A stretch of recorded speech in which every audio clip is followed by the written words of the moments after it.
દિવસભરના અગત્યના સમાચાર જુઓ દિવ્યાંગ ન્યૂઝના ટોપ ન્યૂઝમાં રોજ બપોરે 3 કલાકે અને રાતના 9 કલાકે. નમસ્કાર દર્શક મિત્રો, હું નેન્સી. આપ જોઈ રહ્યા છો દિવ્યાંગ ન્યૂઝના ટોપ ન્યૂઝ. ગોધરા પાલિકાના શોપિંગ સેન્ટરમાં આવેલી દુકાનોના ભાડા પાલિકા દ્વારા સ્થાનિક દુકાનદારોને કોઈપણ પ્રકારની જાણ કર્યા વગર 700% વધુનો વધારો કરી દેવાતા દુકાનદારો દ્વારા તેનો વિરોધ કરી મ્યુનિસિપલ શોપિંગ સેન્ટરમાં આવેલ 800થી વધુ દુકાનો બંધ રાખી વિરોધ દર્શાવવામાં આવ્યો હતો.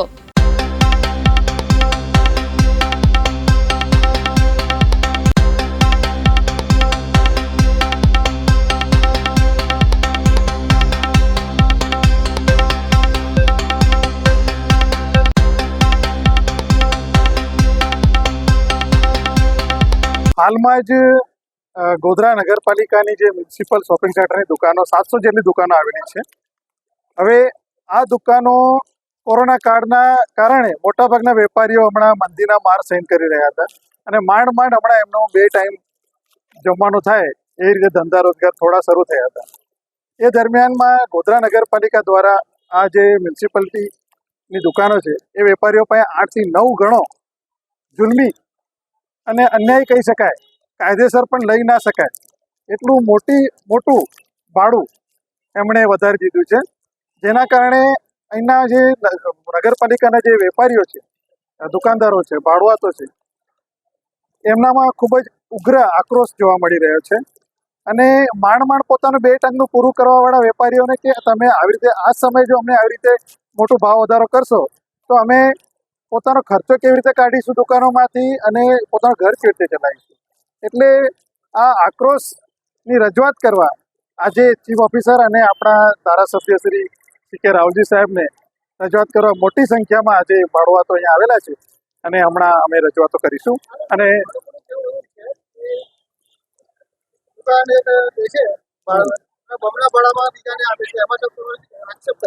ના એવું કોઈ કાયદેસર જો રેકોર્ડ પર હોય તો બતાવી શકે છે એ લોકો. આક્ષેપ એવા છે ના, આક્ષેપો તમામ ખોટા છે. આજે તમારી જે માંગ તમે લઈને આવ્યા છો એ પૂર્ણ નહીં થાય તો આવનારા દિવસોમાં શું તમારી જો આજે જે રજૂઆતો કરશે આપણા જે મંડળના આગેવાનો છે અને જો સંબંધિત અધિકારીઓ એને ના માને તો પછી કાયદેસર જે થતું હશે આગળની કાર્યવાહી કરવામાં આવશે. હાલ કેટલો છે? સામાન્ય રીતે 5 વર્ષે 10% ભાવ વધારો કરવાનો એમને કાયદેસર ઠરાવ છે. એની જગ્યાએ હમણાં સીધું 8 થી 9 ગણું એમણે મતલબ જુલ્મી ભાડું વધારી દીધું છે, જેનો આક્રોશ પબ્લિકમાં જોવા મળી રહ્યો છે. શું નામ તમારું? અશોક સામતાણી, એડવોકેટ. આજે વિરોધ કરવામાં આવ્યો છે નગરપાલિકા દ્વારા. મનસ્વી વર્તનથી એમણે 700%થી 1100% સુધી એમણે ભાડા વધારો કરેલો છે. જે નિયમ અનુસાર એ લોકો દર 5 વર્ષે 10% જ ભાડું વધારી શકે એવું છે અમારી પાસે લખાણ, પરંતુ એમને મનસ્વી નિર્ણય કરી અને 700%થી 1100% દુકાનોનું ભાડું વધારેલું છે, જે અયોગ્ય છે. ઘણા બધા વેપારી એવા છે કે જે આ ભાડું ભરી શકે એવી પરિસ્થિતિ નથી. એના માટે સ્વૈચ્છિક રીતે તમામ દુકાનદારોએ આજે સ્વૈચ્છિક રીતે બંધ પાડ્યો છે. આગળનું શું તમારું રણનીતિ શું રહેશે? માનનીય ધારાસભ્યશ્રી દ્વારા આજે આનો સુખદ અંત આવે એના માટે અમને 12 વાગે નગરપાલિકા ખાતે બોલાવેલા છે. જો એનો સુખદ અંત આવી જાય તો અમે દુકાનો ફરીથી 2 વાગ્યા પછી ખોલીશું, પરંતુ એનો અંત ન આવે તો આગળ ગાંધી ચિંધ્યા માર્ગે અમે લડત ચાલુ રાખીશું. કેટલી દુકાનોના વેપારીઓ તમારી સાથે જોડાયા છે અને શું તમારો નિર્ણય રહેશે હવે આવનાર સમયમાં? 704 દુકાનો છે, તમામ લોકો અમારી સાથે જોડાયેલા છે અને એ લોકો જ્યાં સુધી આનો સુખદ અંત ન આવે ત્યાં સુધી એ લોકો સાથ સહકાર આપશે. કેટલું ભાડું ઓછું કરવાની ઈચ્છા છે? જે નિયમ અનુસાર જે તે વખતે જે નક્કી કરવામાં આવેલું છે તે જ ભાડું ભરવા માટે અમે લોકો તૈયાર છીએ અને આજ દિન સુધી ભરતા આવ્યા છીએ. આશીષ પટેલ. આજે ગોધરા નગરપાલિકાના તમામ શોપિંગ સેન્ટરોના વેપારીઓને ગોધરા નગરપાલિકાના પ્રમુખ તરીકે, સીઓ તરીકે અમે બંને અધિકારીઓએ તેમને બોલાયા હતા કે જે ઇસ્યુ ચાલી રહ્યો છે ગોધરામાં ભાડા વધારવાનો, એ ગત બોડીના પ્રમુખના સમયમાં એ ઠરાવ થયો હતો. ગોધરા નગરપાલિકામાં આઈએસ ઓફિસર તરીકે સીઓની જગ્યા પર આવેલા અધિકારીશ્રીએ આ વસ્તુનો નિર્ણય લીધો છે અને એ ટાઈમમાં નક્કી થયેલી વસ્તુને આજે અમે લોકોએ ફોલોઅપ કરી છે અને તમામ વેપારીઓને તે પ્રકારના બિલો આપ્યા. એ વેપારીઓને બિલોમાં કંઈક 7 થી ગણાતા તેઓની રજૂઆત એવી હતી કે હાલ અમને સાંભળો અને આ જે તમે બિલ અમને આપ્યું છે એ બિલ તદ્દન ને તદ્દન ખોટું છે એવા એમના આક્ષેપ હતા અને આમાં કંઈ નિર્ણય લેવાય વેપારીઓ અને નગરપાલિકાની વચ્ચે એના માટે એમની રજૂઆત હતી. એના માટે હાલ એમને ગોધરા નગરપાલિકામાં એકાઉન્ટ વિભાગ, સીઓ સાહેબ, હું જાતે બધાને બેસાડી વેપારીઓ સાથે ચર્ચાઓ કરી છે. અમને 2-4 વસ્તુ કીધી છે એ વસ્તુ ઉકેલ આવે અને વચ્ચે સમાધાન નીકળે એવો પ્રયત્ન અમે કરીશું. અને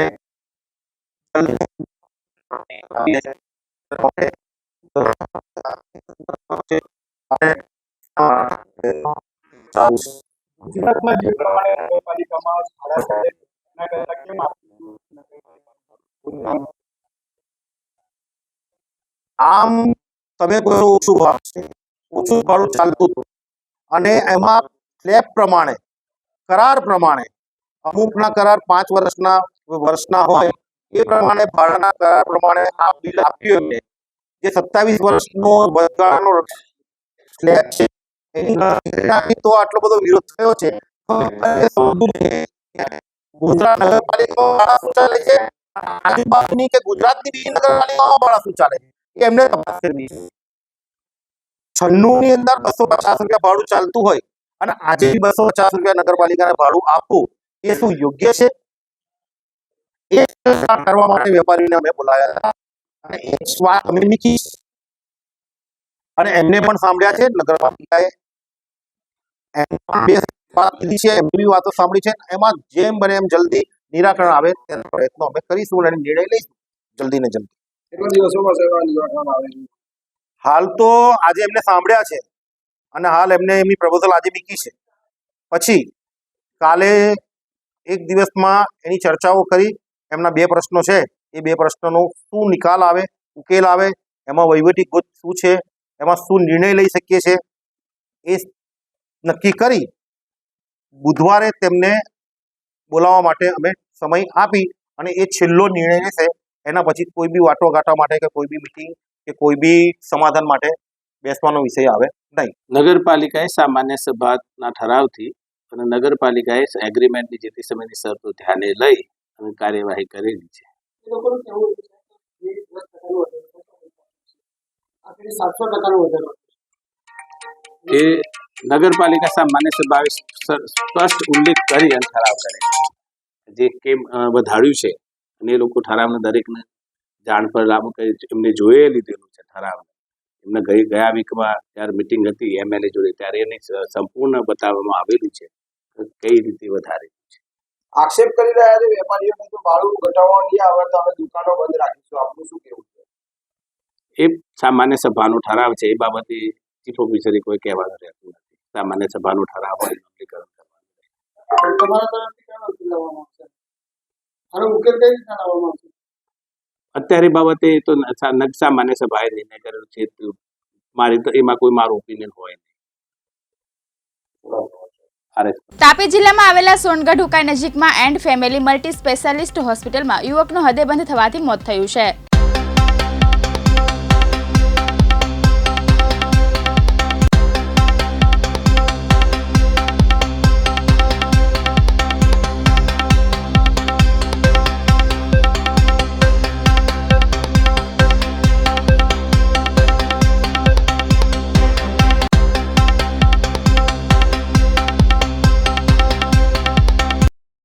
એમનું શું નામ હતું? સંદીપ ચંપાલાલ મહાજન. હવે તમારા શું લાગે? નાનો ભાઈ છે, 4 નાનો ભાઈ છે. હવે આજે સવારે કેટલા વાગ્યાનું ઓપરેશન થઈ ગયું? ઓપરેશન 11:30 વાગે એ લોકો લઈ ગયા. 11 વાગ્યાનો ટાઈમ લખેલો છે પણ 11:30 લઈ ગયા અને 12 જેવું બહાર લઈ આવ્યા. બહાર લઈ આવ્યા પછી એના પછી જે બહાર લઈ આવ્યા એના પછી એની હાલત વાતચીત કરી તમારા સાથે કોઈ સાથે? વાતચીત ખાલી આંખ ખોલીને પેલે નર્સે પૂછ્યો કોણ છે, મોટા ભાઈ છે આનંદભાઈ, એટલું બોલીને પાછી આંખ બંધ કરી. બરાબર. પછી જે આ ઘટના થઈ એને હૃદય બંધ પડવાનું એવું કહેવામાં આવી રહ્યું છે જે તમે અહીંયા પોસ્ટમોર્ટમ માટે લાવ્યા છો તો એ ઘટના તમને કેટલા વાગે ખબર પડી કે એમનું હૃદય બંધ થઈ ગયું છે? એ લગભગ 3:45-4 વાગ્યાના ગાળા. 3:45-4 વાગ્યાના ડૉક્ટર જ કહેતા હતા કે હવે એમની હાલત હૃદય જ બંધ થયેલું છે. બરાબર છે. તો એ સમયે ડૉક્ટરે ત્યાં કોઈ પ્રયત્ન કરેલો? પ્રયત્ન ઉપર હતા, હાથથી દબાણ કરતા હતા, છાતી પર. પમ્પિંગ Pumping, હા. આપતા હતા, બરાબર છે? ઓકે, એક મિનિટ. તમે આવી જાઓ. તમે હાથે હતા ને? નામ? મહેશ મહાજન, મહેશમાં આપ શું લાગો છો મૃતકમાં? મારા મામા છે. તારા મામા છે. મહેશભાઈ, તમે એમની સાથે હતા આમાં? તો એમને ઓપરેશન બાદ 4 વાગે કે 3:30 વાગે કોઈ ખેંચ જેવું આવેલી? એમને ખાલી થોડુંક ચક્કર જેવું આવેલું બસ. પછી મેં નર્સને તરત જ બોલાવવા ગયો. પછી નર્સ લોકો આવેલા, પછી એ લોકો મેળે એ લોકોનું બધું નીચેથી લાવ્યા બધી વસ્તુ. તો ડૉક્ટર એવું કહે છે કે ખેંચ આવેલી, તો ખેંચ ખરેખર આવેલી ખરી? નાની મોટી કોઈ બી ખેંચ ખાલી એમ તમને ચક્કર જેવું આવેલું એમને. ખેંચ નથી આવી? હા, ચક્કર અને પછી એ આવેલું. લોકોએ તો કોઈ ટ્રીટમેન્ટ આપી? ટ્રીટમેન્ટ એ લોકો પેલું પમ્પિંગ એવું કરતા હતા. બરાબર. તમને ક્યારે જાણ થઈ કે તમારા મામાની ડેથ થઈ ગઈ છે, હૃદય બંધ થઈ ગયું છે? એ મામા આવ્યા પછી, તમારા મોટા મામા લોકો હા. આવ્યા ત્યારે? એટલે હું એમને ફોન કરેલો, એ પછી આવેલા. બરાબર. હવે તમારી આ સમગ્ર ઘટનામાં તમારી શું માંગ છે કે તમારી શું ફરિયાદ છે? અમારે તો હું બધું જે છે તે એ લોકોની લાપરવાહી છે. મારે એક કહેવાનું છે કે એ લોકોએ જે ટ્રીટમેન્ટ આપી છે એ ટ્રીટમેન્ટ મારે એક જ છે કે આઈસીયુમાં આપવું જોઈએ. એ લોકોએ ત્યાંથી ઉચકીને લિફ્ટમાં નીચે લઈ જાય ત્યારે એ લોકો લિફ્ટની કામ કરે તો એ લોકો ફટાફટ લેવા જાય એટલામાં માણસ તો અડધો જીવ નીકળી જાય તો ત્યારે હું એ લોકો દબાણ હવે કરવાનું. તમારી આ અંગે તમારી શું માંગ શું છે, ફરિયાદ શું છે? ફરિયાદ એક જ છે, આ કેવી રીતના થયું અમને એમને એ કરવાનું. એ લોકોની ટ્રીટમેન્ટ ટાઈમ પર જ વહેલા નહીં મળી. પછી તમારો એવો અક્ષર ડૉક્ટર જગા પરની નર્સ તો એ લોકો થોડી જીવતા કરવાના કે પમ્પિંગ કરીને નાઇટ ડ્યુટી કરીને આવેલા ભાઈ થાકેલા ને એ બધું નાની એમથી બાળકી છે એમની. જી સર, આપનો પરિચય? મારું નામ ડૉક્ટર પ્રણય ચૌધરી છે. હું અહીંયા જનરલ સર્જન તરીકે કન્સલ્ટન્સી સર્વિસ આપું છું. કઈ હોસ્પિટલમાં? મા એન્ડ ફેમિલી હોસ્પિટલ. સર, અત્યારે થોડા સમય પહેલાં એક ડેથ થઈ ગઈ અને એ ડેથને લઈને જે પેશન્ટ હતા સંદીપભાઈ મહાજન, એ આપની હોસ્પિટલમાં ક્યારે આવ્યા હતા? સંદીપભાઈ મહાજન 7 દિવસ પહેલાં બતાવવા આવ્યા હતા. શું પ્રોબ્લેમ હતી એમને? એમને ગરદનની અંદર છે ને પરુની ગાંઠ હતી અને એમના રિપોર્ટ્સ કરાવ્યા તેમાં ડાયાબિટીસની અંદર એમને ખ્યાલ હતો પણ તો પણ દવા લેતા નહીં હતા. પછી? એટલે પહેલાં એમના ડાયાબિટીસના રિપોર્ટ કરાવ્યા, એના પ્રમાણે ડાયાબિટીસની દવા ચાલુ કરી અને પછી ઓપરેશન માટે ફિઝિશિયન ફિટનેસ લીધી. બરાબર. પછી શું થયું છે? ફિઝિશિયન ફિટનેસ લીધા પછી આજે એનું ઓપરેશન પ્લાન કર્યું હતું. કેટલા વાગે? 11 વાગે પ્લાન કર્યું હતું ઓપરેશનનું. અને શું ઓપરેશનમાં શું હતું સાહેબ? માઇનર ઓપરેશન હતું કે? માઇનર ઓપરેશન હતું, ખાલી ચેકો મારીને પરું બહાર કાઢ્યું હતું ગરદનમાંથી? ગરદનમાંથી. જી સાહેબ. પછી એ ઓપરેશન કેટલા સમય ચાલ્યું?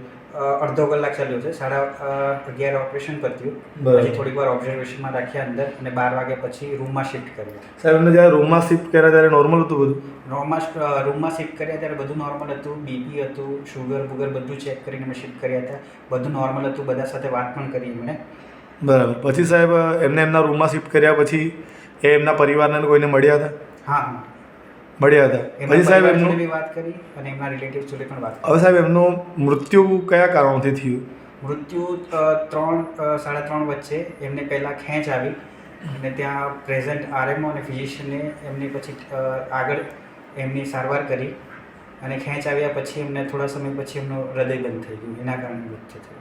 એના કારણે મૃત્યુ થયું. સાહેબ, એ સમયે જ્યારે એમને આ ખેંચ આવીને આ થયું ત્યારે આપની હોસ્પિટલમાં કોણ હાજર હતું? આરએમઓ અને ફિઝિશિયન બંને હાજર. એ બે ડૉક્ટર હતા સાહેબ? હા. બરાબર છે. સાહેબ, હવે બેઝિકલી આવા કેસમાં શું થતું હોય છે? આવું થવાની શક્યતા હોય ખરી? ના, સર્જરી અને ખેંચ આવવા વચ્ચે કોઈ પણ વિષયનો લેવા દેવા નથી. એટલે જે ડેથ થયું છે તે અને ઓપરેશન વચ્ચે કોઈ સંબંધ કોઈ નથી? સંબંધ નથી.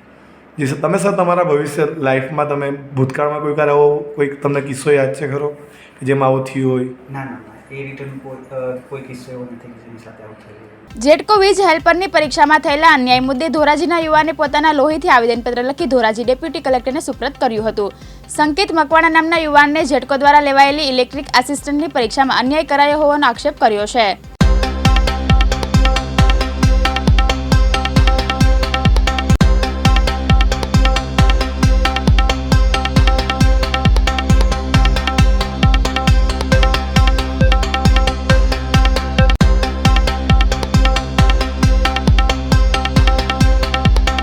મારું નામ સંકેતભાઈ મકવાણા છે. આજ રોજ ડેપ્યુટી કલેક્ટર મારફત મેં મુખ્યમંત્રી સાહેબને લોહીથી આવેદન આપ્યું છે. આવેદન આપવાનું કારણ એ છે કે ફેબ્રુઆરી 2023માં જેટકો દ્વારા વીજ હેલ્પર ઇલેક્ટ્રિક આસિસ્ટન્ટની પરીક્ષા લેવાયેલી હતી અને એ પરીક્ષાની અંદર પોલ ટેસ્ટમાં અન્યાય થયેલો હતો.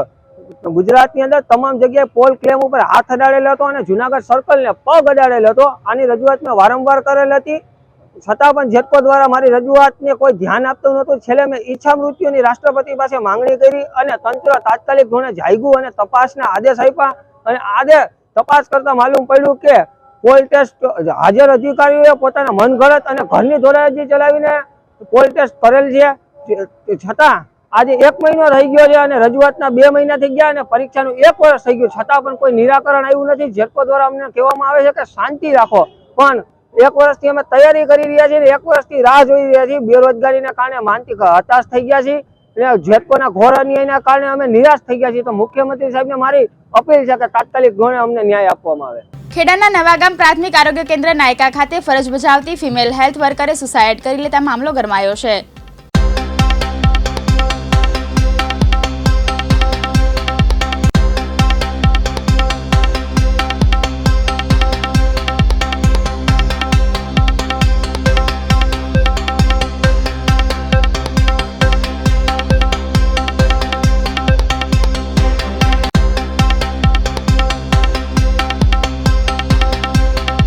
મને બી સવારે સમાચાર મળ્યા છે કે પલ્લવીબેન હવે નથી ને એમને કંઈ થયું છે એવું, પણ એમાં વાંગરોલી પીએસસીમાં નોકરી કરતા હતા અને એમની હમણાં 11 તારીખે બદલી કરવામાં આવી હતી અને હું ત્યાંથી વિગત મંગાવી રહ્યો છું અને જે હકીકત આવશે આપ સાથે શેર કરશું. અત્યારે એક વાત સાહેબ સર એવી સામે આવી રહી છે કે આ પગલું ભરવા પાછળ વહીવટી જે બદલી થઈ હતી તે જવાબદારી શું હકીકત આ છે કે અન્ય હાલમાં શું? હું એવું માનતો નથી કે કોઈ બદલીના કારણે થાય, કેમ કે બદલી તો 11 જણાની થઈ છે અને એ વહીવટી બદલી છે એટલે એમાં કોઈ પ્રશ્ન રહેતો નથી કે બદલીના કારણે એવું કંઈ થઈ શકે. હાલમાં આપણા તરફથી તપાસ કરવામાં આવી રહી છે. અમારે જે અમારા સ્ટાફ અને જે અધિકારીઓ છે એના તપાસ કરવા અમે આપ્યો છે અને તપાસ કરીને પછી કહી શકશું. બનાસકાંઠા જિલ્લામાં આજે એક દિવસ માટે પ્રાથમિક શાળાના સમયમાં ફેરફાર કરવાને લઈને વિવાદ સર્જાયો હતો. શિક્ષણ વિભાગે સોમવારે સાંજના સમયે અચાનક શાળાના સમયમાં ફેરફાર કરવામાં આવ્યો છે. શાળાઓના શિક્ષકોએ દાવો કર્યો હતો.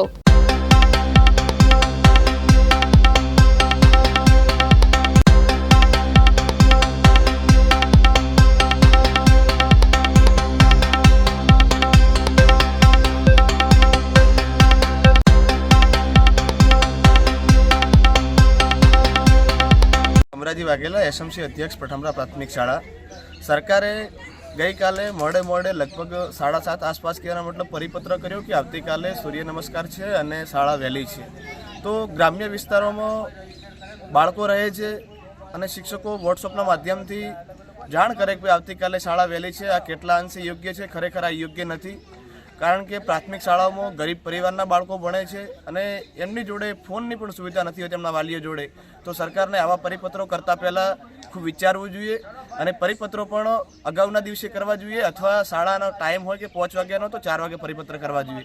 આ બાબતથી શાળાઓની અંદર હાજરી પણ અત્યારે લગભગ 25% કે 50% જોવા મળી છે.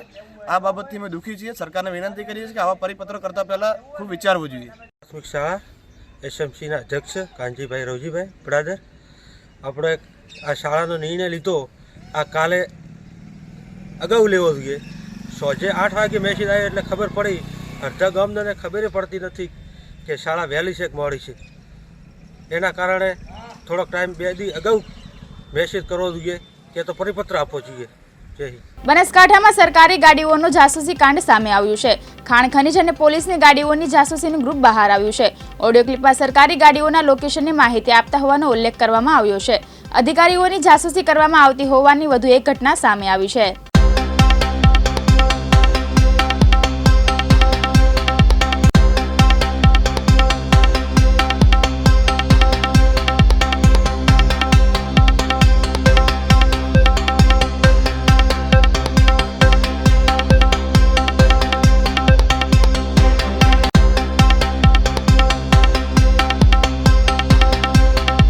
બનાસકાંઠામાં સરકારી ગાડીઓનો જાસૂસ કાંડ સામે આવ્યું છે. ખાણ ખનીજ અને પોલીસની ગાડીઓની જાસૂસી ગ્રુપ બહાર આવ્યું છે.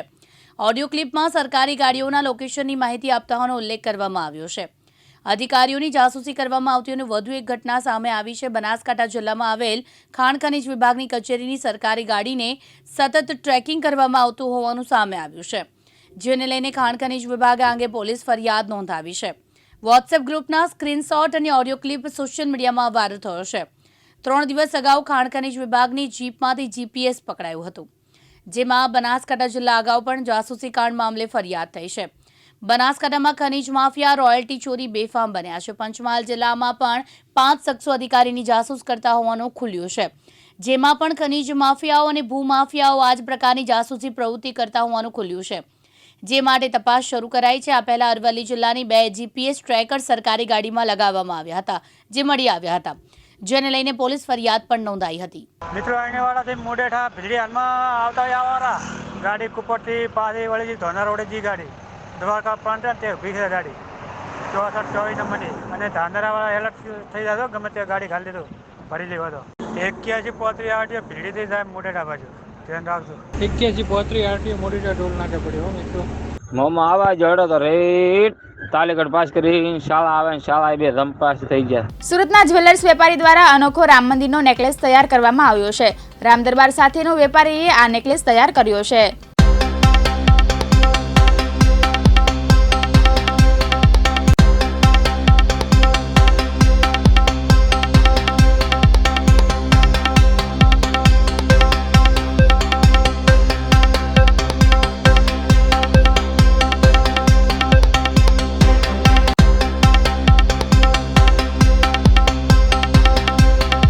આપનું નામ? રોનક ઢોલિયા, રશેશ જ્વેલ્સનો ઓનર છું. જી રોનકભાઈ, તમે આ કઈ જગ્યા પર આપણો ડોમમાં લગાવવામાં આવી છે અને રામ મંદિર પર તમે સોના હીરાની જડિત રામ મંદિર બનાવવામાં આવ્યું છે, કેવો વિચાર આવ્યો આપને? આ આપણે સરચાના ડોમ છે, ત્યાં રૂટ્સ એક્સપો કરીને એક્ઝિબિશન જ્વેલરીનું થયું છે, ત્યાં આપણે એમાં પાર્ટ લીધેલો છે. હવે આ રામ મંદિર છે જે અયોધ્યા નગરીમાં રામ મંદિર બની રહ્યું છે, એમાં આપણે એના ઇન્સ્પાયર થઈને આપણે આ એક થીમ નક્કી કરી. અમારી રશેશ ટીમને પૂરી બધાએ ભેગા થઈને એક નક્કી કર્યું કે આ ટાઈપનું આપણે કંઈક બનાવીએ. આજે રામ મંદિર બનાવ્યું છે તેમાં કેટલા કિલો સોનું વાપરવામાં આવ્યું છે ને કેટલા હીરા હોય છે ને કેટલા લોકોની મહેનત છે ને કેટલા હીરા લગાડવામાં આવ્યા છે? આ જે રામ મંદિર બનાવ્યું છે તેમાં 2 કિલો જેવું સોનું ગયું છે, સોનું ચાંદી બેવ છે, 2 કિલો જેવું ગયું છે. હવે એમાં ડાયમંડ છે લગભગ 5000+ ડાયમંડ ગયા છે, અને આમાં લગભગ બનાવવા માટે 40 જણા લોકોનો સહકાર મળ્યો છે. અમારે રત્ન કલાકાર હતા જેમણે બનાવ્યું છે. શું કારણ છે આ અયોધ્યાનું રામ મંદિર જ બનાવવામાં આવ્યું તમારા દ્વારા? ભારતમાં અયોધ્યા મંદિર માટે લોકોએ ઘણું ખરું આપ્યું છે. હવે સુરત છે તો સુરત એક દાનવીર સિટી છે, તો અમને પણ એક થયું કે આપણે પણ કંઈક અયોધ્યા મંદિર પાસે કંઈક આપણે એમને આપીએ, એ વિચારથી આપણે આ બનાવ્યું છે. જે અયોધ્યાનું રામ મંદિર બનાવવામાં આવ્યું છે આપના દ્વારા, તો આપ આપના જ્વેલરી શોપ પર મૂકવાના છો કે રામ મંદિર પર આપવાના છો? ના, આ આપણે વેચવા માટે આ બનાવ્યું જ નથી. આ એક લાગણીવાળું છે, મતલબ એક ભગવાનની દ્રષ્ટિએ તો આપણે અયોધ્યા મંદિરમાં આપણે આપવા માટે જ બનાવેલું છે. કૌશિક કાકડિયા, હું પાર્ટનર છું રશેશ જ્વેલ્સનો. જી, આપના દ્વારા જે અયોધ્યાનું રામ મંદિર બનાવવામાં આવ્યું છે, શું કારણ છે, શેના માટે આ બનાવવામાં આવ્યું છે? રામ મંદિર અમે અયોધ્યા નગરીથી પ્રેરિત થઈને અમે બનાવેલું છે, કે જે વિશાળ મંદિર જે અત્યારે સ્વરૂપ લઈ રહ્યું છે, બરાબર. તો ઓલ ઇન્ડિયામાંથી, આપણા ભારત દેશમાંથી ઘણા લોકો પોતપોતાની આસ્થા પ્રમાણે કંઈક ને કંઈક એને આપે છે. તો એના ઉપર તેમને વિચાર એવો આવ્યો કે આપણે પણ કંઈક આપીએ. આપણી ભારત મતલબ સુરત સિટી તો દાનવીની નગરી જ કહેવાય પહેલેથી, તો એના તરફથી અમે કંઈક આપવાનો પ્રયાસ કરીએ છીએ. એના હિસાબે અમે વિચાર કર્યું, આખી ટીમ મેનેજમેન્ટે વિચાર કરીને એવું નક્કી કર્યું કે આપણે એક મંદિર જેને આમ આભૂષણ તરીકે આપીએ. આપણો ધંધો પહેલેથી અમારો વ્યવસાય આભૂષણનો છે. લાસ્ટ 12 વર્ષથી અમે આભૂષણ જ્વેલરી સાથે સંકળાયેલા છીએ. તો અમે અમારો વિચાર એક સોનામાં અમે એને લાવ્યા અને એક કંઈક ડિફરન્ટ કરવાની ટ્રાય કરી. અને અમે એવું ટ્રાય કરીએ છીએ કે અમે આ જે મંદિર જેમાં બનાવેલું છે એ અમે મંદિરમાં અમે સપ્રેમ ભેટ કરીએ. અમારું કોઈ આ બિઝનેસ લેવલથી કે કોઈ નથી, જી, શું કારણ હતું કે રામ મંદિરની જ પ્રતિકૃતિ બનાવીને આપ રામ અયોધ્યા મોકલવાનું છે, શું કારણ છે? આમ જોવા જઈએ તો એક આસ્થા છે અમારી, દ્રઢ આસ્થા શ્રી રામ ભગવાન પ્રત્યેની. તો બસ અમે આસ્થાથીને જ અમે એને આપવા માગીએ છીએ કે એક શું કહેવાય આપણે લાગણી. જી, આમાં કેટલા હીરાનો વપરાશ કરવો? આમાં 5000 પ્લસ ડાયમંડ લાગેલા છે અને સમજો ને 1.5 કિલો જેટલું, 1.5-2 કિલો જેટલું ગોલ્ડ લાગેલું છે. અને અમારી ટીમ જે 40 વર્કર છે એ 40 દિવસની સખત મહેનત, ડે નાઇટ મહેનત કરીને અમે આ વસ્તુ બનાવેલી છે અને જેમાં અમને પૂર્ણ સફળતા મળી છે. આપણે જે અયોધ્યામાં જે રામ મંદિર બની રહ્યું છે તેનાથી પ્રેરિત થઈને આપણે આ જ્વેલરીમાં બનાવવા માટે આપણે નક્કી કર્યું હતું અને અમારા સ્ટાફ સાથે બધા સાથે ડિસિઝન લઈ અને આ રામ મંદિર બનાવવાનો પ્રયાસ કર્યો છે. આને બનાવવામાં 30 દિવસ લાગેલા છે, 1 મહિનો, અને 40 જણા લોકોએ સાથે મળીને કામ કરેલું છે. આમાં કેટલા હીરા એની અંદર લાગ્યા છે અને શેના માટે બનાવવામાં આવ્યું છે? અમારો મેઇન બનાવવા માટેનો હેતુ છે કે આને રામ મંદિરમાં આપણે સ્થાપિત કરવું છે. એની માટે અમે પ્રયાસો કરીશું, જો જ્યાં જતું હોય તો ડાયરેક્ટ. અને આમાં 5000 ટોટલ હીરા લાગેલા છે. રાજકોટના ધોરાજી સરદાર પટેલ માર્કેટિંગ યાર્ડમાં આજથી ડુંગળીની હરાજી શરૂ કરવામાં આવી છે, જેમાં ખુલ્લી બજારમાં ડુંગળી વેચવા ગયેલા ખેડૂતોને ફરજિયાત નીચા ભાવે ડુંગળી વેચવા માટે મજબૂર થયા હોવાનો ખેડૂતોનો આક્ષેપ છે.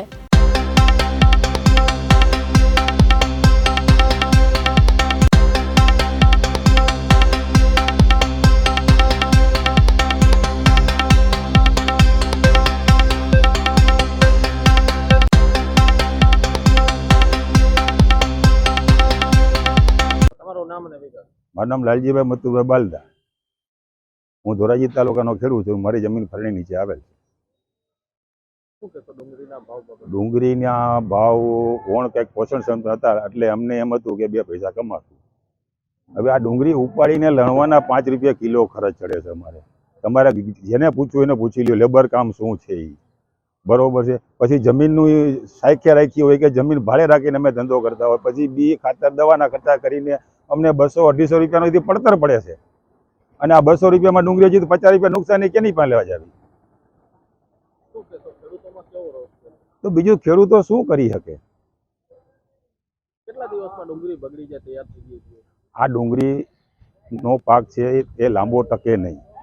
હા, અમે શિયાળે ડુંગળી વાવી હોય એ ભરવામાં તો 4-5 મહિના લગણ ભરી શકાય. આ તો તાજું બકાલું કહેવાય. ટમેટું કયો કે ડુંગળી કયો, 2 એક જ થાય છે અત્યારે. હવે ટમેટું તો ભરી શકાતું હોય કોલ્ડ સ્ટોરની અંદર, તો આ તો કોલ્ડ સ્ટોરમાં નથી ભરાતું. હું દીપકભાઈ વ્યાસ ધોરાજી. આજથી ધોરાજી માર્કેટિંગ યાર્ડમાં આવકોની શરૂઆત કરેલી છે, પરંતુ નિકાસબંધીના કારણે થોડા ખેડૂતોને ઓછા ભાવ મળી રહ્યા છે. નિકાસબંધી પહેલાં જે આપણે કીધું એમ 500 થી 700 રૂપિયાની બજાર પરિસ્થિતિ હતી. આજે એ જ માલની અંદર 450 થી 450 સુધી વેચાયેલી છે. એ ઉપરાંત જે ક્વોલિટી વાઇઝ માલ પ્રમાણે વેચાયેલા છે આવકો 6 થી 7 ગાડીની થયેલી છે. આજે પ્રથમ દિવસ છે યાર્ડનો, છતાં પણ આમ જોઈએ તો આવકો સારી ગણી શકાય. નીચામાં નીચું કેટલી ભાવે વેચાણી? નીચામાં નીચી ડુંગળી 110-20 થી લગાવી અને 480 સુધી, 70 થી 80 સુધી વેચાયેલ છે ઉપરમાં. નિકાસબંધી પહેલા કેટલા ભાવે? નિકાસબંધી પહેલા આ જ ક્વોલિટી જે આજે 450, 60, 70, 80માં વેચાયેલી છે 560, 70, 80, 600, 650 અને 700 સુધી વેચાયેલી હતી. મારું નામ મગનભાઈ વગાસિયા, ગામ ધોરાજી. સરકારે નિકાસ બંધ કર્યા પછી આજ 10 દિવસ અંદર યાર્ડની અંદર બધું બંધ હતું. આજે યાર્ડની અંદર ડુંગળીની હરાજી ચાલુ થઈ છે, પણ 150 થી માંડી 300 રૂપિયા સુધી બજાર આવે છે. પણ આ નિકાસ બંધ કર્યા પહેલાં 700 થી 800 રૂપિયા બજાર આવતી હતી, એ બજાર 50 થઈ ગઈ છે. અને ન વેચે ખેડૂતને તો ડુંગળીનો માલ ઉગી જાય એમ છે ખેતરમાં, એટલે ફરજિયાત વેચવા મજબૂર છે, એટલે ફરજિયાત વેચવું પડે એમ જ છે. 150 થી 300 રૂપિયા સુધીની અંદર. સુરતમાં આવેલા પાલુમરા બ્રિજ પર ચાલુ બાઇકે 45 વર્ષીય આધેડને હાર્ટ એટેક આવ્યો હતો. 45 વર્ષીય આધેડની ચાલુ બાઇકે તબિયત લથડી હતી. બાઇક અટકવાની સાથે નીચે પડ્યા હતા. ફરજ પર હાજર તબીબે મૃત ઘોષિત કર્યા હતા.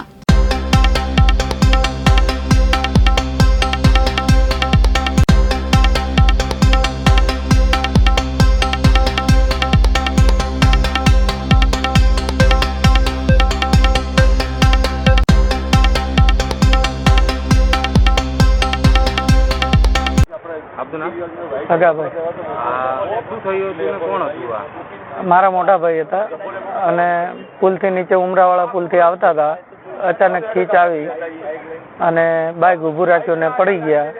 પછી તે પાછળ કે ભાનમાં જ નહીં આવ્યા. કઈ રીતે સારવાર આપી? પછી સારવાર તો બધી પબ્લિકે ફોન કર્યો અને અમે 2 જણ ગયા. પછી એમ્બ્યુલન્સ આવી ગઈ હતી. પછી સિવિલ હોસ્પિટલ લઈ આવ્યા. પછી કઈ ભાઈ શું કામ ધંધો કરતા હતા અને ઘરમાં સભ્ય કેટલા? ઘરના સભ્ય 4 છે, 2 માણસ અને એક તો બેબી છોકરો. કામ ધંધો ફરસાણનો કરતા હતા. સુરતના પાંડેસરા વિસ્તારમાં ઝાડા ઉલટીમાં માસૂમ બાળકીનું મોત થયું છે. માત્ર 1.5 મહિનાની બાળકીનું ઝાડા ઉલટી બાદ મોત થયું છે.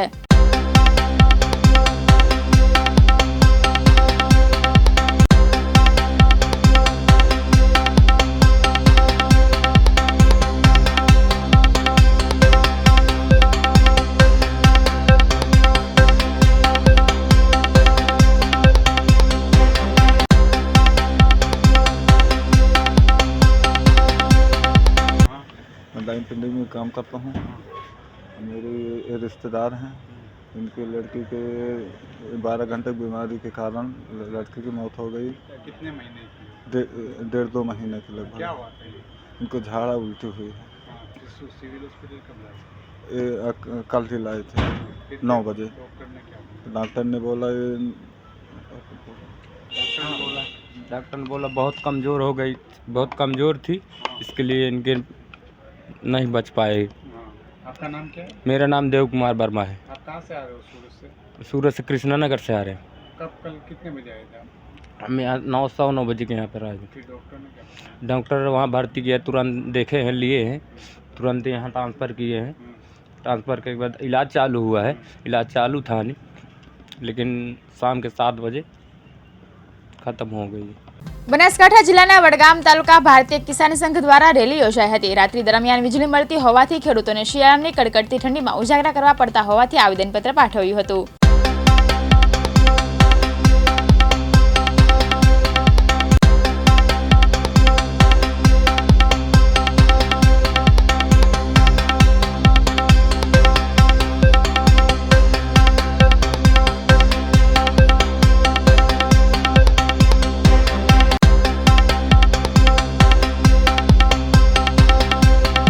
ભારતીય કિસાન સંઘ વડગામ પ્રમુખની મારી જવાબદાર ચૌધરી લક્ષ્મણભાઈ. આજનો કાર્યક્રમ અમારે એવો હતો કે જે ટોટલ શિયાળાની ઋતુ છે, ખેડૂતોને જે વીજ પાવર મળે છે એમાં મહિનાની અંદર 4 વારા છે, એક દિવસ એક રાત, એક દિવસ એક રાત. અમારા ટોટલ વડગામ તાલુકાના ઘણા સબ સ્ટેશનોની અંદર દિવસ રાત પ્રમાણે આખો પાવર મળે, રાત્રે પાવર મળે. શિયાળાના ઋતુને કારણે ખેડૂતોને બહુ તકલીફ પડે છે.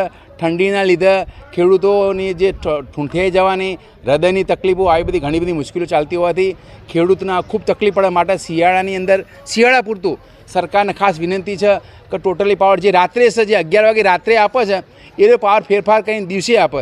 ન શક્ય બને કદાચ આગુ પાછું હોય તો દિવસે અડધો દિવસ ને અડધો રાત, એ પણ રાતનો પાવર શિયાળા પૂરતું સદંતર બંધ કરી દઈને ખૂબ અમારી વિનંતી છે. ભારતીય કિસાન સંઘ દ્વારા અમારી આપણે વિનંતી છે, ખેડૂતોમાં ભેગા થઈ આખા ટોટલી વડગામ તાલુકાના ખેડૂતો ભેગા થઈ એના આખો કાર્યક્રમ આવેદનપત્ર આપ્યું છે. એના સબ ડિવિઝન આપ્યું છે. વત્તા કૃષિ મંત્રી કનુભાઈ દેસાઈ સાહેબને બી અમે મળવાના છીએ. અને કોઈપણ સંજોગે સરકારનો રસ્તો કાઢે એવી મારી વિનંતી છે. જો આવી રીતના જલ્દી નિર્ણય નહીં થાય તો ખેડૂતો અમને ખૂબ મતલબ ચીમકી આપી રહ્યા કે મને તો મોટું આંદોલન થશે. ટોટલી બધા ટોટલી ગુજરાતમાં પ્રશ્ન છે જ, જે રાત્રે પાવર એ પ્રશ્ન તાત્કાલિક શિયાળા પૂરતું સોલ્વ કરે એવી અમારી વિનંતી છે. જય જવાન જય કિસાન. મારું નામ સોલંકી ઉદેસી, વડગામ. આજે તારીખ 19 તારીખના અમે વડગામ ખાતે એકત્રિત થયા બધા ખેડૂતો, અને અમારે જે રાતનો જે પાવર આવે છે એ પાવર અમારે દિવસે કરી આપવા માટે અમે વડગામ સબ સ્ટેશન ખાતે બધા ખેડૂતોને રેલી કાઢી અને સાથે આવી અને આવેદનપત્ર પાઠવેલ છે. તો અમારી માગ એવી છે કે જે રાત્રે 11 વાગે જે પાવર આપવામાં આવે છે એ દિવસે આપવામાં આવે. જેમ કે બીજા સબ સ્ટેશનોમાં અમારા ખેડૂતોને 3 પાવર દિવસના મળે છે, તો અમને કેમ અન્યાય થાય છે કે એક રાતનો ને એક દિવસનો આવે છે? તો એમાં ફેરફાર કરી અમને પણ દિવસનો પાવર આપવામાં આવે. કારણ કે શિયાળાની ઠંડીનો માહોલ છે, શિયાળાની ઋતુ છે, ખેડૂતને ખૂબ અગવડતા પડે છે.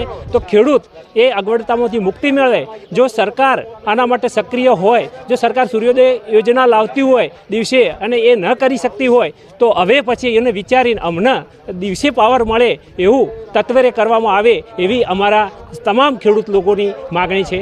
આજે ભારતીય કિસાન સંઘ વડગામ તાલુકા દ્વારા ખેડૂતો દ્વારા અત્રે જે રાત્રે 11 વાગ્યાનો પાવર શેડ્યુલ છે ખેતીવાડી ફેડરલમાં, એમાં દિવસે પાવર આપવા માટે રજૂઆત આવેદનપત્ર રૂપે રજૂ કરેલ છે.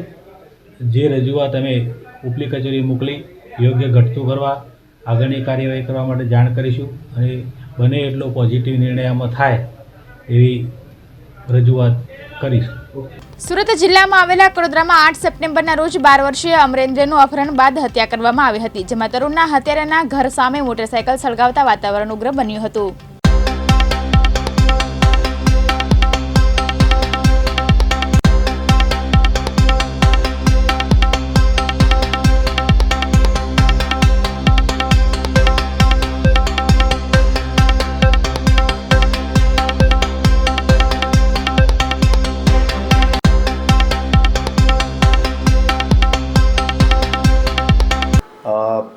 આજરોજ કડોદરા કૃષ્ણનગર સોસાયટી ખાતે આપ જાણો છો એ રીતે જે સપ્ટેમ્બર મહિનામાં 12 વર્ષીય બાળકનું જે મર્ડર થયેલ એ આરોપીનું ઘર પણ ત્યાં છે અને એ મરણ જનાર બાળક પણ એ જ સોસાયટીમાં રહે છે.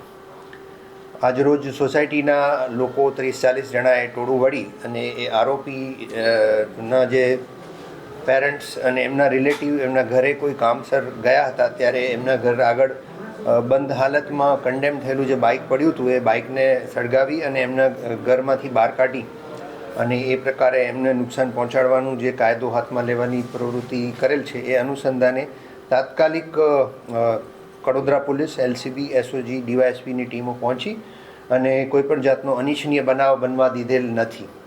પોલીસે પહોંચી પરિસ્થિતિ થાળે પાડી સામાન્ય લોકોને સમજાવીને રવાના કર્યા છે અને જે સોસાયટીના અમુક 8-10 લોકો જે ખરેખર કાયદો પોતાના હાથમાં લીધેલ અને લઈ રહ્યા હતા એમને પોલીસ સ્ટેશન લાવી અને ડિટેન કરેલ છે. મારે સૌને એક જ વસ્તુ કહેવી છે કે પોલીસ કાયદો અને વ્યવસ્થા જાળવવા માટે કટિબદ્ધ છે. સામાન્ય માણસ પરેશાન ના થાય એની પણ સુરત રૂરલ પોલીસ સંપૂર્ણપણે તકેદારી રાખી રહ્યું છે, પણ કાયદો કોઈએ હાથમાં લેવાનો અધિકાર નથી. એ બધાએ ધ્યાન રાખવું જોઈએ. અને આ અગાઉ પણ 3-4 વખત જ્યારે આરોપીના સંબંધીઓ કોઈ સામાન વગેરે લેવા જતા હતા ત્યારે પણ સોસાયટીના લોકોએ આ રીતે એમને રોકવાના પ્રયત્ન કર્યા છે. પોલીસે સંપૂર્ણ સમજાવટ રાખેલી હતી અત્યાર સુધી, પણ આજે જે કૃત્ય થયું છે એના અનુસંધાને પોલીસ કાયદેસરની કાર્યવાહી કરશે અને ગુનો સંબંધિત આરોપીઓ વિરુદ્ધમાં દાખલ કરી અને પોલીસ કડક પગલાં લેશે. સર, પોલીસ પર એસોલ્ટની કોશિશ હતી, મરચાં પણ નાખ્યા હતા, એવી કોઈ ઘટના? એ વાત સામે આવે છે કે એ પ્રતિકાર કરવાની એકાદ મહિલાએ આવી કોશિશ કરેલી હતી અને આવું જો પ્રસ્થાપિત થશે તો 332 IPC હેઠળ એનો પણ કલમનો ઉમેરો આ ગુનામાં અમે કરીશું. સપ્ટેમ્બર માસમાં એક માસૂમ બાળકની હત્યા થઈ હતી. આ હત્યા પ્રકરણે અહીં રહેતા આરોપીઓને ધરપકડ કરી હતી. સોનુ અને મોનુ નામના આરોપીઓની ધરપકડ કરી હતી. ત્યાં આ વિસ્તારમાં રહીશો રોષે ભરાયા છે. અહીં આજે હત્યારાના પરિવારજનો આવ્યા હતા ત્યારે પબ્લિકે અહીં પડેલી બાઇક સળગાવી હતી અને સાથે સાથે ઘરની અંદર સળગતા ટાયરો પણ નાખ્યા હતા. આ વિસ્તારમાં રોષ એટલો ભભૂકી ઉઠ્યો હતો કે જોતજોતામાં મોટું તોડું થઈ ગયું હતું. અને જાણ કડોદરા પોલીસને થતાં કડોદરા પોલીસ, જિલ્લા LCB, SOG સહિત તમામ પોલીસ અધિકારીઓ અને જિલ્લા પોલીસ વડા પણ દોડી આવ્યા હતા. હાલ પોલીસે 10થી 12 જેટલા લોકોને પકડી લીધા છે અને આગળની કાર્યવાહી હાથ ધરી છે. રમેશ ખંભાતી, દિવ્યાંગ ન્યૂઝ, કડોદરા. સુરતના સચિન GIDCની એથર કેમિકલ્સ કંપનીની આગ મામલે GPCP કચેરી ખાતે કોંગ્રેસ દ્વારા ધરણા યોજાયા હતા. સચિન GIDCની એથર કેમિકલ્સ કંપનીની આગ મામલે 10 કામદારોના કરુણ મોત નીપજ્યા છે.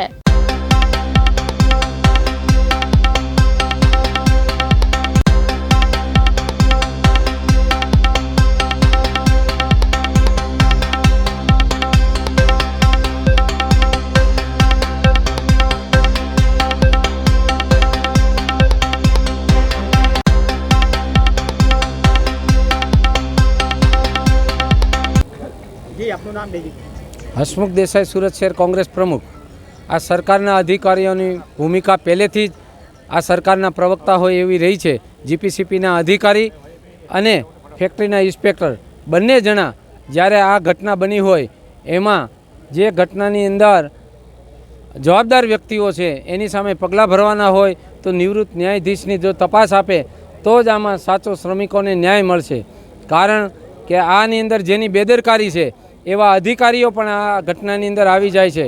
આટલી મોટી દુર્ઘટના બને, 10-10 લોકોના જીવ હોમાય, 2-3 હજી જીવન મરણ વચ્ચે ઝોલા ખાતા હોય ત્યારે આ સરકારને 17-18 દિવસનો સમય વિયો જાય, હજી પણ એક પણ જવાબદાર વ્યક્તિઓનું નામ મળતા ન હોય ત્યારે અમે આવી અને અહીંયા કણે જીપીસીબીની ઓફિસનો ઘેરાવ કરી અમે માગણી કરી છે કે નિવૃત્ત ન્યાયાધીશની તપાસ આપે અને તપાસ આપીને આની અંદર જે લોકોની બેદરકારી હોય એની સામે માનવ વધનો ગુનો દાખલ કરે, જેની નિગ્લિજન્સી હોય એની સામે આઈપીસી મુજબ ગુનો દાખલ થાય એવી માગણી સાથે આજે કોંગ્રેસ જ્યારે આ બનાવ બન્યો ત્યારથી આજ સુધી સતત કલેક્ટર ઓફિસ હોય, જીપીસીપીની ઓફિસ હોય, ધરણા હોય, કાર્યક્રમ આપતી આવે છે અને આગળ પણ એના કાર્યક્રમો આપશે.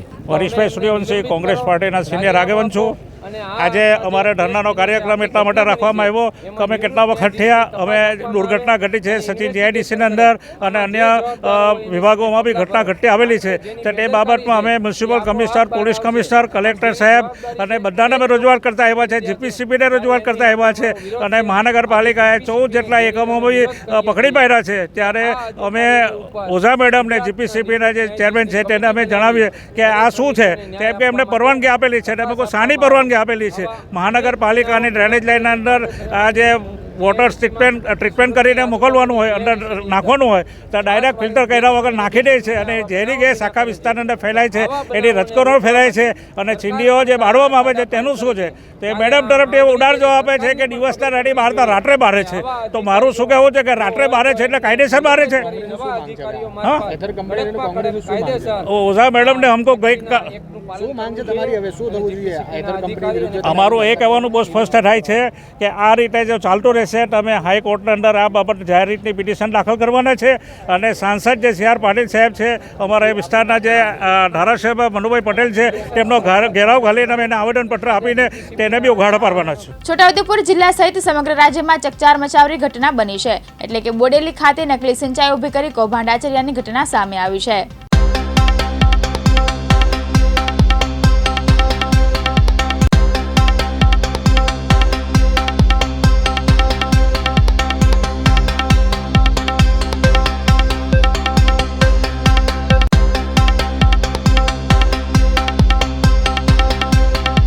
તારીખ 26/10/2023ના રોજ છોટાઉદેપુર જિલ્લાના છોટાઉદેપુર પોલીસ સ્ટેશનમાં એક નકલી કચેરી બાબતની ફરિયાદ રજીસ્ટર થઈ હતી, જેમાં અગાઉ 7 આરોપીઓ પકડવામાં આવ્યા હતા.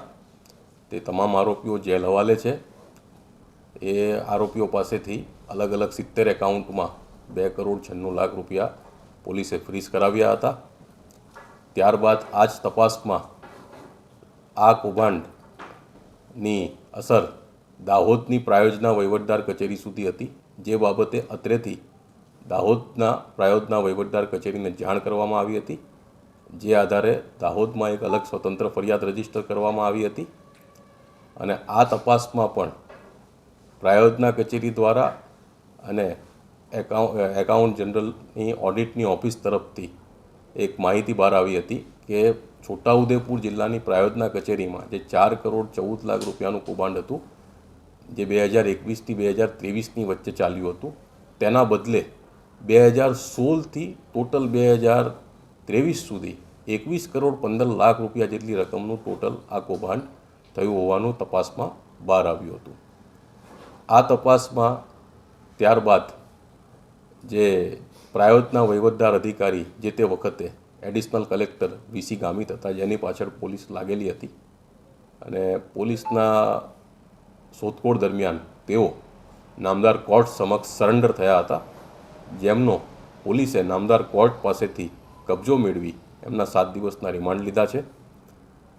સાથે સાથે અગાઉ જે આ મુખ્ય કાવતરાનો ભેજાબાજ આરોપી હતો અબુબકર સૈયદ, એનો ભાઈ એજાઝ સૈયદ, જેની વિરુદ્ધ પોલીસને ખૂબ મજબૂત પુરાવા મળ્યા છે અને એ આરોપી સંદીપ રાજપૂતનો ડ્રાઈવર બનીને આવતો હતો. આ પ્રપોઝલ તૈયાર કરાવવામાં એનો અગત્યનો ભાગ હતો અને આરોપીનું જે બેંક એકાઉન્ટ હતું એનું હેન્ડલિંગ પણ એજાજ સૈયદ કરતો હતો. તે એજાજ સૈયદનો દાહોદ જેલ તરફથી નામદાર કોર્ટ મારફતે અમે કબજો મેળવ્યો છે અને કૌભાંડ 2016થી શરૂ થયું હતું. એટલે એ વખતના તત્કાલીન એડિશનલ કલેક્ટર અને રિટાયર્ડ IAS અધિકારી BD નીનામા જે દાહોદ જેલના કબજામાં હતા તેનો પણ આપણે કબજો લીધો છે. ત્યારબાદ અલગ અલગ બીજા 24 એકાઉન્ટ અમે ફ્રીઝ કરાવ્યા હતા અને 20,58,000 રૂપિયા અમે લોકો ફ્રીઝ કરાવી શક્યા હતા. ટોટલ 3,17,00,000 રૂપિયા અમે ફ્રીઝ કરાવી શક્યા છીએ અને લગભગ 4 લાખની જેટલા રૂપિયા ફિઝિકલ રૂપે અમે અલગ અલગ લોકો પાસેથી, સાક્ષીઓ પાસેથી રિકવર કર્યા છે. આ આરોપીઓ એ અગાઉ જે કચેરી ભાડે રાખી હતી એ કચેરીના જે મકાન માલિક છે એ લોકોના સ્ટેટમેન્ટ લેવામાં આવ્યા છે. જે બેંક કર્મચારીઓને આ લોકોએ કચેરીનું ખોટો એડ્રેસ બતાવી, ખોટા આઈ કાર્ડ બતાવી ભાડે લેવા માટે બેંક એકાઉન્ટ ખોલવા માટેની પ્રોસેસ કરી હતી, એ બેંકના અધિકારીઓ હતા એ લોકોના આ બાબતે સ્ટેટમેન્ટ લેવામાં આવ્યા છે. આ આરોપીઓએ જે નકલી આઈ કાર્ડ બનાવ્યા હતા તેની તપાસ કરવામાં આવી છે. સાથે સાથે એ લોકોએ ગાંધીનગરનો એક નકલી ઓર્ડર રજૂ કર્યો હતો બેંક પાસે, તે ઓર્ડરની પણ તપાસ કરવામાં આવી છે. જેમાં તપાસમાં આવ્યું છે કે ગાંધીનગર ખાતે આવી કોઈ કચેરી નથી અને ગાંધીનગરની કોઈ કચેરીએ આવો કોઈ ઓર્ડર ઇસ્યુ કર્યો નથી. ગાંધીનગરની કચેરીથી જાણકારી મેળવી હતી કે આવી ખરેખર કોઈ કચેરી નથી ને એમના ત્યાં આવો કોઈ પણ કર્મચારી કામ કરતા નથી. આ બાબતમાં ટોટલ અત્યાર સુધીમાં આજે VC ગામિતને, BD નીનામાને અને એજાજ સૈયદને અટક કરવામાં આવ્યા છે. ગામિતના 7 દિવસના રિમાન્ડ મંજૂર થયા છે, એજાજ હુસેન સૈયદના 4 દિવસના રિમાન્ડ મંજૂર થયા છે અને આજે BD નીનામાના રિમાન્ડ મેળવવામાં આવશે. દ્વારકા જિલ્લા સાયબર ક્રાઇમ સેલને મોટી સફળતા મળી છે. જિલ્લા સહિત બુકિંગ ફ્રોડમાં 100 થી વધુ ફેક વેબસાઇટ, ગૂગલ એડ્સ બનાવીને 600 થી વધુ ડમી પ્રી એક્ટિવેટેડ સિમ કાર્ડનું વેચાણ કરવાના પ્રકરણમાં 6 શખ્સો ઝડપી પાડી પર્દાફાશ કર્યો છે.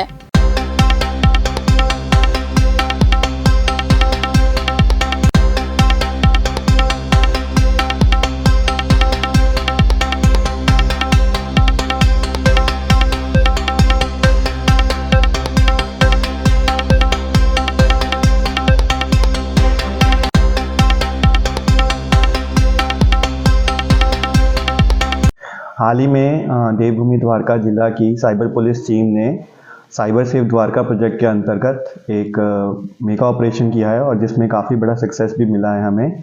जैसे कि हम जानते हैं कि जो देवभूमि द्वारका डिस्ट्रिक्ट है वो एक काफ़ी बड़ा टूरिस्ट डेस्टिनेशन है और यहाँ पे काफ़ी दूर दूर से लोग यात्रा के लिए आते हैं और उसके लिए होटल बुकिंग करवाते हैं. बट कुछ टाइम से हमारे पास काफ़ी कंप्लेंट्स आ रही थी जिसमें ये हमें पता लग रहा था कि फ़ेक ऑनलाइन बुकिंग हो रही है और इसी के साथ साथ दूसरे तरह के ऑनलाइन फ्रॉड्स जैसे कि न्यूड वीडियो कॉलिंग या फिर ऑनलाइन शॉपिंग फ्रॉड्स भी हो रहे थे. तो इन सब केसेस को मद्देनज़र रखते हुए हमने अलग अलग टीम्स बनाई और हमने इस पर कार्रवाई करनी शुरू की, जिससे कि कुछ टाइम पहले हमने एक लखनऊ में एक नीरज सदानंद तिवारी नाम के आदमी को अरेस्ट किया था जो एक फ़ेक वेबसाइट्स बनाता था जिससे ऑनलाइन फ़ेक बुकिंग्स होती थी. और हमें तपास के दौरान पता लगा कि लगभग ये आदमी 200 के करीब फ़ेक वेबसाइट्स बना चुका है.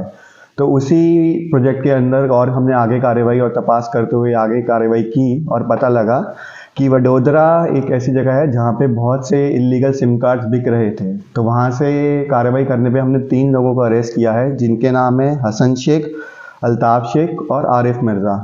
तो जब हमने तपास की और पूछताछ की उससे पता लगा कि ये लगभग अब तक 600 के आसपास इलीगल सिम कार्ड बेच चुके हैं और तीनों ये लड़के सिम कार्ड बेचने में पिछले 1.5-2 साल से काम कर रहे हैं और मेजॉरिटी के जितने भी सिम कार्ड हैं वो राजस्थान में भेजे जाते हैं. और राजस्थान में जो ये भेजते हैं उनका लिंक है धान सिंह नाम का लड़का है जो राजस्थान के दीग डिस्ट्रिक्ट में रहता है. तो जब हमने आगे इसको कार्रवाई की और राजस्थान हमने अपनी टीम भेजी तो वहाँ से हमें पता लगा कि इनका जो फादर है गोपाल गुर्जर, हमने उसको अरेस्ट किया. वो इसी के साथ इलीगल सिम कार्ड बेचने में काम करता था और ये सिम कार्ड्स का मेजॉरिटी अलग अलग जितने भी ऑनलाइन फाइनेंशियल फ्रॉड्स हैं उसमें इस्तेमाल किया जाता था. और इसके अलावा हमारे पास रिसेंटली एक खम्बलिया में केस आया है जिसमें एक मंडप सर्विस प्रोवाइडर जो हैं उन्होंने फेसबुक के फेक पेज पे अपना एक ऑनलाइन ऑर्डर किया और ऑनलाइन ऑर्डर करने के बाद उन्होंने 30,000 के आसपास की पेमेंट की, बट कुछ टाइम बाद पता लगा कि वो एक सारा जो ऑनलाइन ऑर्डर का प्रोसेस था वो फ्रॉड था।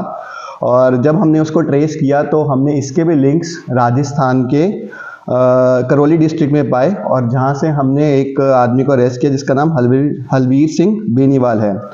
तो ये भी हमारा एक सक्सेसफुल ऑपरेशन था। और इसके अलावा और एक और केस था न्यूड वीडियो कॉलिंग का, वो भी खम्बलिया डिस्ट्रिक्ट का था। इसमें जो विक्टिम है उसको पहले न्यूड वीडियो कॉलिंग की जाती है और फिर उसके बेसिस पे उसको ब्लैकमेल किया जाता है उसकी स्क्रीन रिकॉर्डिंग दिखाकर। जब उससे थोड़े पैसे हड़प लिए जाते हैं उसके थोड़ी देर बाद जो लड़की होती है न्यूड वीडियो कॉलिंग में उसका ये पोर्ट्रे किया जाता है कि वो सुसाइड कर रही है और अगर वो सुसाइड ना करे और उस विक्टिम को ना फंसाए तो उसके लिए वो उससे और पैसे मांगते हैं। और उसके बाद एक कोई नया यूट्यूबर आता है वो ये धमकाता है कि अगर तुमने मुझे पैसे नहीं दिए तो मैं वीडियो यूट्यूब पे लिंक कर दूंगा। तो जैसे कि आप देख सकते हैं कि एक ही केस को मल्टीपल टाइम्स एक विक्टिम से पैसा निकालने के लिए कैसे इस्तेमाल किया जाता है और लगभग उस विक्टिम से 89,000 रुपीज़ अब तक हड़प लिए थे। तो जब हमने इस केस पे भी कार्रवाई की तो पता लगा कि ये केस के ट्रेसेस भी जो डीग डिस्ट्रिक्ट है राजस्थान वहीं पे जाते हैं और वहाँ से भी हमने इसमें एक अजरू याद मोहम्मद नाम का आदमी है जिसको हमने अरेस्ट किया और उससे हमें लगभग 5 swipe machines, 14 ATM cards, 6 mobile, 3 chequebook और 28 सिम कार्ड्स मिले जो इलीगल थे। तो इससे आप देख सकते हैं कि जितने भी ऑनलाइन फाइनेंशियल फ्रॉड्स हैं उसमें जो इलीगल सिम कार्ड होता है उसका एक बहुत ही बड़ा रोल रहता है। और हम जितने भी सिम कार्ड्स हैं उसका ट्रेस कर रहे हैं कहाँ कहाँ से आते हैं और कहाँ जाते हैं, इसके टेक्निकल एनालिसिस किए जा रहे हैं।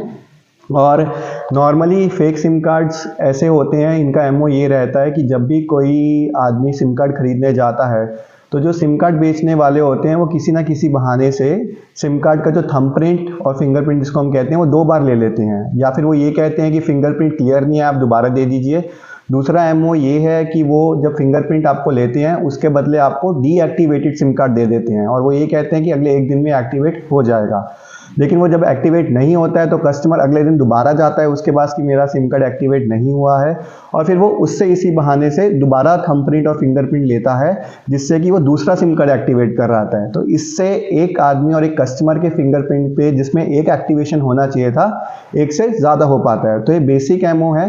तो आपके ज़रिए हम ये भी लोगों में सूचना देना चाहते हैं कि जब भी कोई आप सिम कार्ड खरीदने जाते हैं तो कोई भी कारण से आप 1 से ज़्यादा बार अपना फिंगरप्रिंट नहीं दीजिए और अगर आप दे भी रहे हैं तो आप मेक श्योर कीजिए वो जेन्युइन रीज़न है।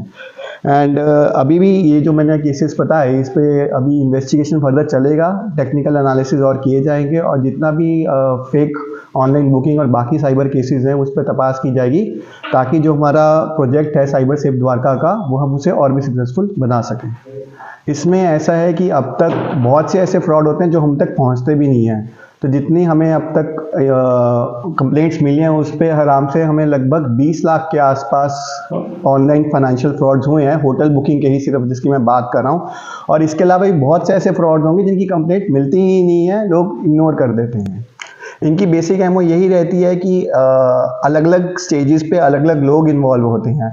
एक आदमी ऐसा होता है जो फेक वेबसाइट बनाता है और वो आगे बेच देता है। एक आदमी ऐसा होता है जो फेक सिम कार्ड प्रोवाइड करता है और आगे बेच देता है। एक आदमी ऐसा होता है जो उन फेक वेबसाइट और फेक सिम कार्ड का यूज़ करके फेक बुकिंग्स लेते हैं और फिर उसके बाद जहाँ से भी वो पेमेंट होती है वो कोई और आदमी जाके उसको आगे कहीं और तरीके से यूज़ करता है। तो ये मल्टीपल स्टेजेस पे काम किया जाता है। आरोपियों को रिमांड जो हमने पहले लिया था, जो वेबसाइट वाले को हमने अरेस्ट किया था, उसका 5 दिन का मिला था और उसी के बेसिस पे हमने आगे तपास की थी और आगे की भी कार्यवाही हमारी चालू है। અમદાવાદ જિલ્લાના ધંધુકા તાલુકામાં 30મી નવેમ્બરના રોજ શરૂ થયેલી વિકસિત ભારત સંકલ્પ યાત્રાનું આજે તાલુકાના રંગપુર ગામે ધારાસભ્ય કાળુભાઈ ડાભીની વિશેષ ઉપસ્થિતિમાં કાર્યક્રમનું સમાપન કરવામાં આવ્યું હતું।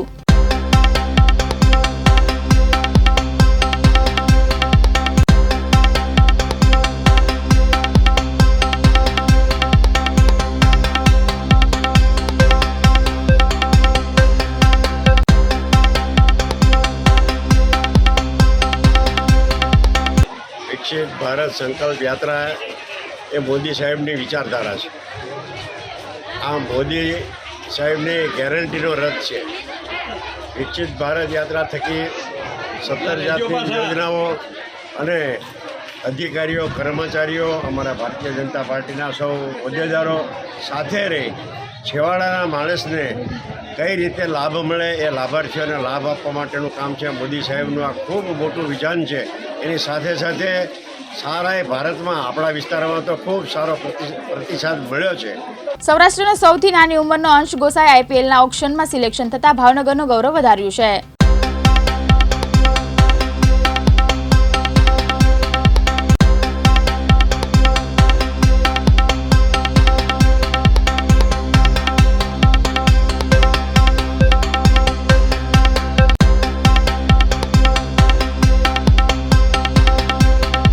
સૌરાષ્ટ્રનો સૌથી નાનો ઉંમરનો અંશ ગોસાઈ આઈપીએલના ઓક્શનમાં સિલેક્શન થતાં ભારતનું ગૌરવ વધાર્યું છે. દુબઈ ખાતે ટૂંક સમયમાં ઓક્શન શરૂ થશે, જેમાં સામાન્ય ખેડૂત પરિવારમાંથી આવતા અંશ ગોસાઈના નામની જાહેરાત થઈ છે.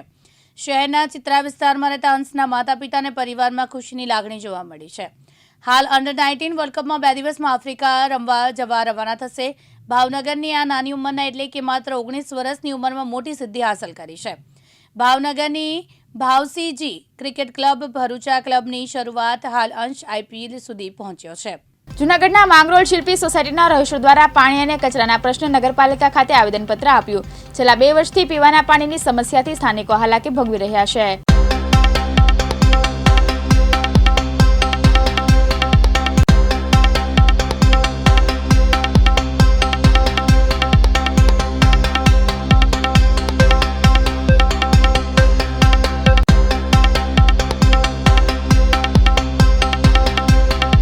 અમે માંગરોળ રહી શિલ્પી સોસાયટી કેશોદ રોડ ઉપર આવેલી છે અમારી સોસાયટી.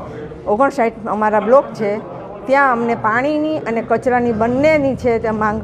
પાણી અમારે આવતું નથી અને અમે વેરો અને બધું ભરી દીધું છે, છતાં અમને કંઈ પાણીનો પણ અને કચરાનો પણ નિકાલ આવતો નથી.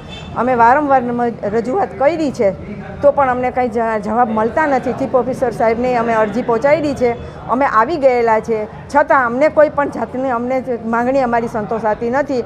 અમે બધી લેડીઝો અત્યારે એટલી હેરાન થઈએ છીએ કે કોઈ વાત નહીં. પાણીનો અમારે શું કરવું? પીવા માટે પણ પાણી મળતું નથી. કેટલું વારંવાર વેચાતું લેવું પોસાય ખરી? આવું છે અમારે. એટલે કાં તો તમે અમને કાંઈ પણ વ્યવસ્થા કરો અને લાઈન વ્યવસ્થિત આપો અથવા તો ટેન્કર મોકલાવો, પણ કાંઈ પણ કરો અમારા માટે. અને કચરા પણ એટલા છે કે આરોગ્ય માટે પણ નુકસાનકારક છે. અત્યારે નાના બાળકો છે, લેડીઝો છે, બધીને અત્યારે વારંવાર રજૂઆત કરવા છતાં પણ કંઈ નહીં. આરોગ્ય ખાતાને પણ અમે રજૂઆત કરીએ તો અમારું કંઈક થાય, પણ અહીંયા તો કાંઈ થતું જ નથી. શું કરવું અમારે? ચીફ મિનિસ્ટર સાહેબને કહેવાનું. આ પાણી તો અમારે આવતું જ નથી. પહેલાં તો જરાક આવતું, અત્યારે તો જરાય નથી. અને કચરાની આવતી હતી ગાડી, પણ હવે તો એ પણ બંધ થઈ ગઈ છે. તો અમારે શું કરવું? બાળકોને જંતુ થાય છે, બાળકો બીમાર થાય છે, વડીલો છે એ બધા બીમાર થાય છે. તો શું કરવું? આરોગ્યને નુકસાન નથી થતું? આવું બધું થાય છે. વારંવાર રજૂઆત કરતાં અમારો પ્રશ્ન સોલ્વ થતો નથી. અમારી માગણી છે કે અમારો પ્રશ્ન સોલ્વ કરી દે. શિલ્પી સોસાયટીના રહીશો જે 59 બ્લોક છે, પાણી આવતું નથી. અવારનવાર રજૂઆત મૌખિક તથા લેખિતમાં અરજીઓ આપેલી છે. મૌખિક પણ રૂબરૂ મળેલા છે, પણ યોગ્ય કોઈ પણ જાતની કાર્યવાહી કરવામાં આવી નથી. આજ રોજ અમે બધા ભેગા થઈ અને અહીંયા ચીફ ઓફિસર સાહેબને મળવા આવેલા છે. પાણીનો યોગ્ય નિકાલ કરો. 60 જણા છે, પાણી મળતું નથી. અમને સોસાયટીની અંદર પાણી પૂરું આવતું નથી. અને સાફ સફાઈનો પ્રશ્ન છે. કોઈ પણ કચરાવાળા કે કોઈ ઉપાડવા માટે રિક્ષાઓ કે કંઈ પણ આવતું નથી અને પૈસા માગે છે. અમારી માંગ છે કે અમને પાણી પૂરું આપે અને સાફ સફાઈ માટે દઈને ગાડીઓ મોકલે કચરો ઉપાડવા માટે. ડોર ટુ ડોરની જે ઓલી ચાલે છે એ અમને ફેસિલિટી આપે. હાઉસ ટેક્સ અને બધું ભરેલું છે અમારું, છતાં અમને નળ કનેક્શન ને બધું ભરેલું છે, છતાં અમને પાણી મળતું નથી. એક જ છે કે અમને પાણી અને સફાઈની કામગીરીની હિસાબે ડોર ટુ ડોર જે લેવા આવતા પહેલાં એ રીતે પાછું ચાલુ કરી આપે. સુરતના વેસુ વિસ્તારમાં આવેલા રઘુવર સિલ્વરસ્ટોન નામની બિલ્ડિંગમાં બીજા માળેથી 8 વર્ષનું બાળક પટકાયું હતું. અવધ નામની નવનિર્મિત બિલ્ડિંગમાં કામ કરતા શ્રમિકોનો દીકરો મસ્તી કરતો હતો. તે દરમિયાન બીજા માળેથી પટકાયો હતો.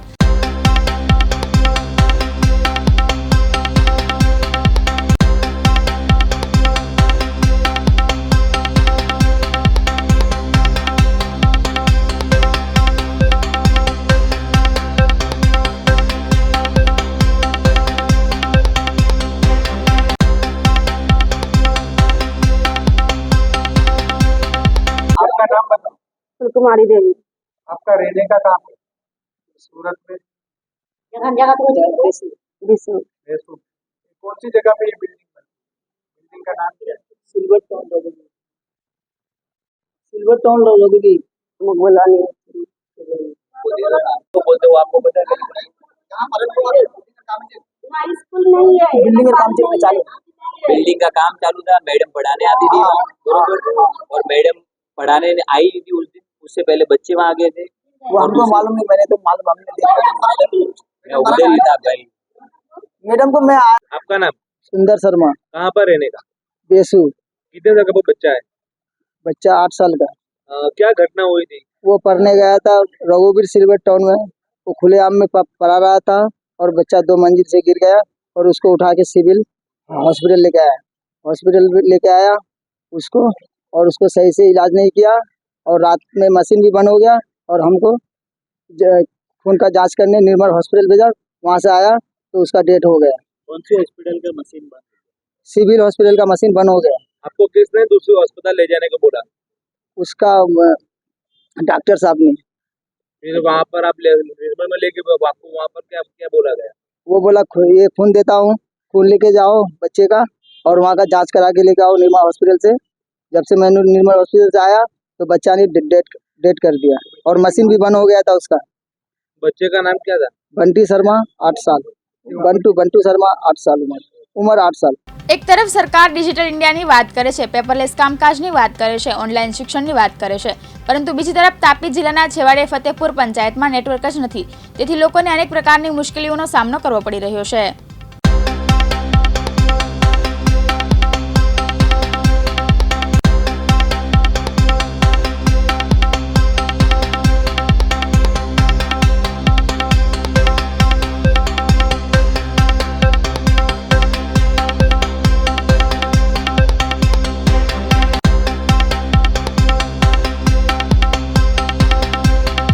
આપનો પરિચય? અનિલભાઈ વસાવા, ફતેપુર પંચાયત। અમારો આજે જે ટાવરનું જગ્યા છે વિવાદવાળી છે, તો મોદી સરકારે કીધું છે કે 2024 સુધીમાં દરેક ગ્રામ પંચાયતને BHNL 4G ટાવરથી કનેક્ટ કરવાનું કહ્યું છે, પણ આ બે પક્ષોનો વિવાદ વચ્ચે અમારો ટાવર અટવાઈ ગયો છે। તો અમને સરકારશ્રીના જે કર્મચારીશ્રી એ લોકો દ્વારા અમને તાત્કાલિક ધોરણે ગમે તે જગ્યાએ અમને ટાવર બાંધકામ ચાલુ કરાવીને ટાવર ચાલુ કરાવવા અમને। કયા પ્રકારની તકલીફો પડે છે ટાવરના કારણે? હવે તકલીફો તો એમાં એવું છે, ફોન લાગવામાં જ બહુ તકલીફ છે, તો નેટનું તો પૂછવાનું વાત જ નહીં આવે એમાં। હવે કોરોના કાળ હતો 2020માં, તો હવે ઓનલાઈન ક્લાસ ભણવાનું હતું છોકરાને, તો છોકરાઓ અમારા અહીંયા પેલું જીઓનું રાઉટર દંગલ હતું ને, એ 2200 રૂપિયાનું લઈને ડુંગર પર ચોડીને હવે છોકરા ઓનલાઈન ક્લાસ ભણતા હતા। કદાચ ભવિષ્યમાં કોઈ આવી રીતે પાછી કંઈ તકલીફ થાય તો હવે અમને કેટલું હેરાન થવાનું। હવે દરેકને ઓનલાઈન ભણવાનું છે, અને આ દરેક કામગીરી ઓનલાઈન છે, તો અહીંયા ઓનલાઈનનું વસ્તુ કંઈ ચાલતું જ નથી, એકદમ લોડ લે છે, અને બહાર ડુંગર પર ચડીને અમને ઓનલાઈન કરવું પડે છે।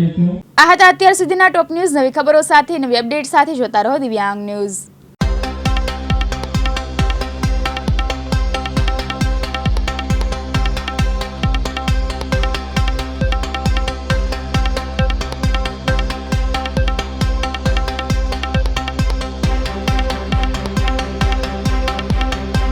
દિવસભરના અગત્યના સમાચાર જુઓ દિવ્યાંગ ન્યૂઝના ટોપ ન્યૂઝમાં રોજ બપોરે 3 કલાકે અને રાતના 9 કલાકે।